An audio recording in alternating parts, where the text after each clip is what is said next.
প্রিয় দর্শক, ঈদের আনন্দ শেষে যখন কর্মমুখী মানুষগুলো ঢাকায় ফিরছে, ঠিক তখনই এই মানুষগুলোকে জোরপূর্বক তাদের পকেট থেকে দ্বিগুণ তিনগুণ পর্যন্ত ভাড়া আদায় করা হচ্ছে, এমন অভিযোগ কিন্তু গণমাধ্যম সহ সামাজিক যোগাযোগ মাধ্যমে উঠে এসেছে। আপনাদেরকে জানিয়ে রাখি যে বুড়িমারি থেকে ঢাকার যে ভাড়া তার তিনগুণ কিন্তু ভাড়া নেওয়া হচ্ছে, এমন অভিযোগ যাত্রীদের। এই অভিযোগের ভিত্তিতে আজকে দেখছি যে লালমনিরহাটের হাতীবান্ধা উপজেলা সহকারী কমিশনার যে ভূমি রয়েছেন তার নেতৃত্বে কিন্তু ভ্রাম্যমাণ আদালত অভিযান চলছে। আমরা দেখছি যে তিনি হাতীবান্ধা বাস স্ট্যান্ডে এসে এই অভিযান পরিচালনা করছেন।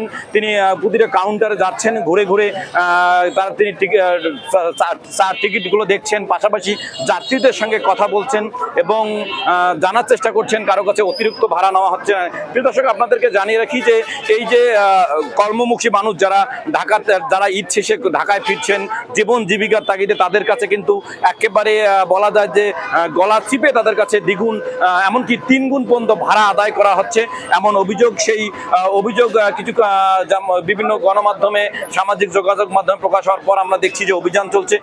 সেই দৃশ্যটি আমরা আপনাদেরকে সরাসরি দেখানোর চেষ্টা করছি। আপনারা দেখছেন যে হাতীবান্ধা সহকারী কমিশনার ভূমির নেতৃত্বে একটি টিম কিন্তু এই অভিযান চলছেন এবং কাউন্টার ম্যানেজারদের সঙ্গে কথা বলছেন। আমরা সেই দৃশ্য আপনাদেরকে দেখানোর চেষ্টা করছি।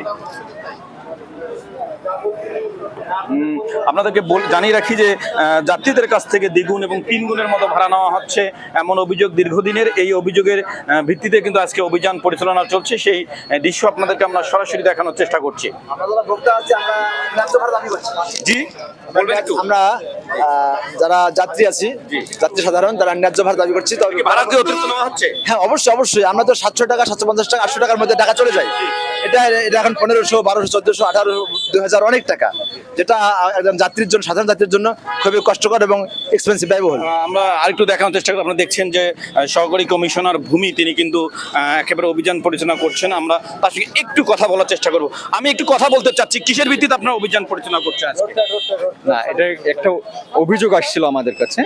অভিযোগের ভিত্তিতে আমরা সরকার নির্ধারিত যে ভাড়া আছে সেই ভাড়া অনুযায়ী যাত্রীদের কাছে দাম রাখা হচ্ছে কিনা সেটা আমরা এখানে মনিটরিং করতে এসেছি উপজেলা প্রশাসনের পক্ষ থেকে।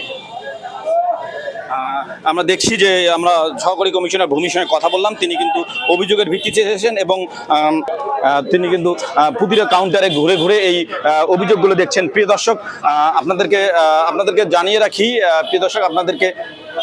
আপনাদেরকে জানিয়ে রাখি যে এই যে কর্মমুখী মানুষ যখন ঢাকায় ফিরছেন ঈদ আনন্দ করে, পকেট ফাঁকা করে, ঠিক তখনই তাদের গলা চিপে ভাড়া আদায় করছেন এই কাউন্টার ম্যানেজাররা। টিকিট দিচ্ছে না, যেহেতু তাদেরকে অনেকে রবিবারে অফিস করতে হবে, সে কারণে অনেকেই কিন্তু দ্বিগুণ তিনগুণ ভাড়া দিয়ে যাচ্ছেন, এমন অভিযোগের ভিত্তিতে কিন্তু আজকে তদন্ত করছেন, অভিযানে নেমেছেন হাতীবান্ধা সহকারী কমিশনার ভূমি লোকমান হোসেন। সাজু, এলনুচ অনলাইন, লালমনিরহাট।